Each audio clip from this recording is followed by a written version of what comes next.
کل بھی ایک ایسا سانحہ ہوا، 2 سینیٹروں نے اپنی پارٹیوں سے غداری کی، غداری کی بنیاد پر ایک سیاہ مسودے کو پاس کیا گیا۔ اور یہ سیاہ مسودہ کیا ہے؟ یہ کیا کہتا ہے؟ پاکستان کے عوام کو یہ بتانا ہمارا فرض ہے، آپ کا فرض ہے کہ یہ ان کی زندگیوں پر، ان کی آبرو پر، ان کے جان و مال پر حملہ ہے۔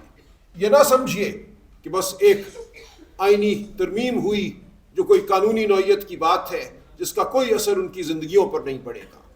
آج صبح ہی میں ایک عدالت میں پیش ہو کر آیا ہوں جہاں آج سے ہی جج صاحبان کے تیور بدلے ہوئے ہیں، آنکھیں جھکی ہوئی ہیں، دل بجھے ہوئے ہیں۔ آج ہمیں نظر آتا ہے کہ پاکستان میں قانونی نظام، عدالتی نظام امناً ختم ہو چکا ہے۔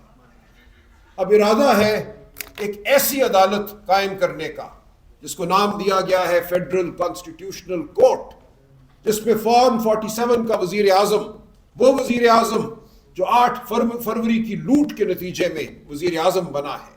آپ سب جانتے ہیں 8 فروری کو کیا ہوا، اس شہر میں کیا ہوا، کراچی میں کیا ہوا، لاہور میں کیا ہوا، پورے ملک میں کیا ہوا۔ جیتنے والوں کی جیت کو کیسے ہار میں تبدیل کیا گیا، کیسے ایک مصنوعی پارلیمان تخلیق کی گئی، ایک مصنوعی حکومت تخلیق کی گئی۔ اس کے بعد ہم سے، پی ٹی آئی سے مخصوص نشستیں چھینی گئی، لوگوں کو ڈرایا دھمکایا گیا۔ یہ سب کچھ کر کے ایک جعلی 2/3 اکثریت پیدا کی گئی۔ پاکستان کی عوام نے مسلم لیگ نون کو 16 سیٹیں دی تھیں، ان 16 سیٹوں کو پیپلز پارٹی کی حمایت کے ساتھ 2/3 اکثریت میں تبدیل کیا گیا۔ اس میں حصے دار ایمل ولی بھی ہیں اے این پی کے، اس میں اور بھی ہیں، باپ پارٹی بھی ہے۔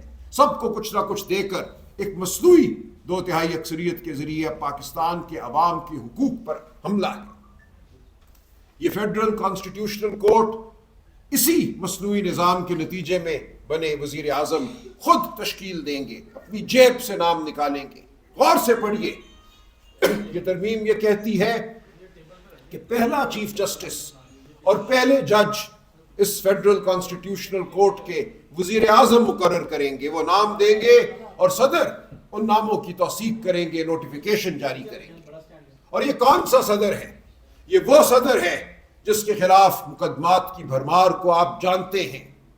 وہ فیک بینک اکاؤنٹس کا case who, bank of Sindh کا، آپ کو یاد ہوگا اتنا وقت نہیں گزرا کس طرح سڑک کے پار سپریم کورٹ کی عدالت میں بچے بچیاں کیشیئر سندھ بینک کے پیش ہوتے تھے اور کہتے تھے ہمارے اکاؤنٹوں میں اربوں روپے کہاں سے آئے ہمیں نہیں پتا۔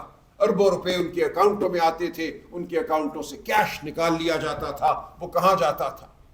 اور تمام انگلیاں ایک ہی جانب اٹھی۔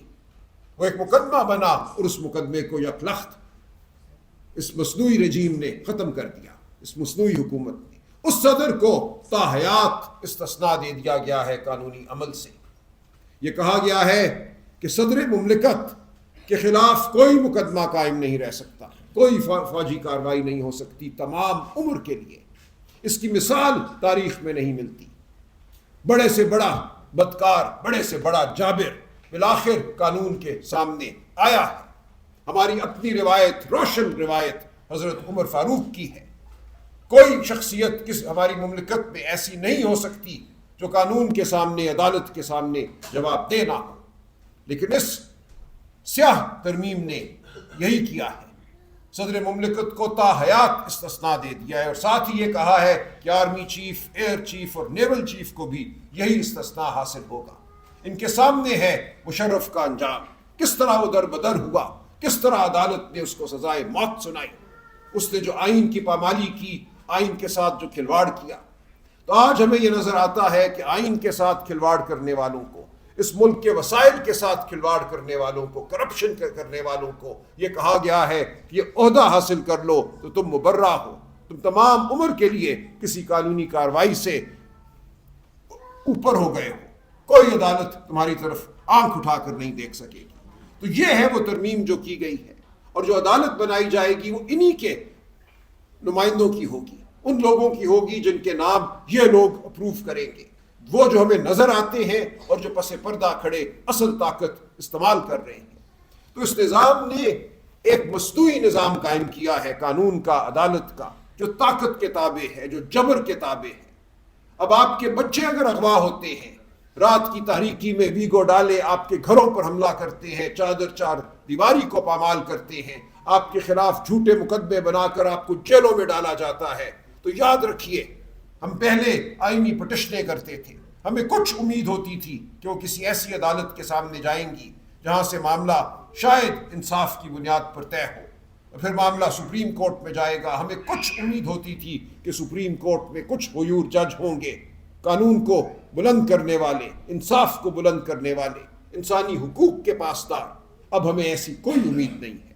ہمارے سامنے ایک ایسا نظام کھڑا کر دیا ہے جو ایک اندھی کھائی ہے، آپ اس میں چھلانگ مار کر غرق ہو سکتے ہیں، لیکن اگر آپ یہ چاہیں کہ وہ آپ کو انصاف مہیا کرے، عدل مہیا کرے، ہماری جو شاندار روایات ہیں، اسلامی روایات ہیں، ان کے مطابق آپ کے ساتھ معاملہ ہو، تو ایسا نہیں ہوگا، بھول جائیے۔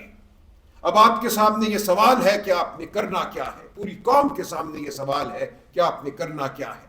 کیا ہم سب بھیڑ بکریاں ہیں جو اس جبر کو سہیں گے، جو اس جبر کے تحت اپنی زندگیاں گزاریں گے، جو ویگو ڈالوں کے انتظار میں سسکیں گے؟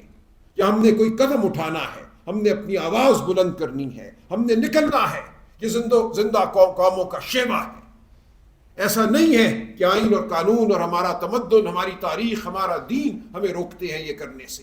ان کا تو اصرار ہے کہ ظلم کے خلاف نکلو، جبر کے خلاف نکلو، آواز بلند کرو، اپنی گردنوں کو اٹھا کے رکھو، اپنے سروں کو اٹھا کے رکھو، جھکنے مت دو اپنے سروں کو، اپنے دلوں میں بہادری پیدا کرو۔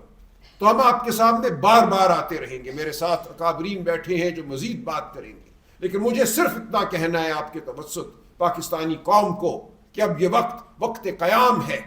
یہ ایسا وقت ہے جب ہمیں کلیدی فیصلے کرنے ہیں، اپنی اور اپنی نسلوں کے حوالے سے، اس مملکت کے حوالے سے جس کا خواب علامہ نے دیکھا تھا، علامہ اقبال نے۔ قائد اعظم کے افکار کیا تھے، ان کی سوچ کیا تھی؟ آج 78 سال بعد ہر چیز کی نفی ہو چکی ہے، ہم ایک جبر اور آمریت کے نظام میں پھینک دیے گئے ہیں۔ ہم اس نظام کو قبول نہیں کریں گے، ہم اس کے خلاف کھڑے ہوں گے۔ جنہوں نے کل غداری کی ان کو عبرت کا نشانہ بنانا اس قوم کا کام ہے۔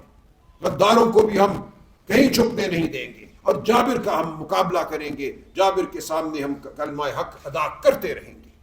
علامہ صاحب آپ مزید فرمائیے۔ بسم اللہ الرحمن الرحیم۔ جیسا کہ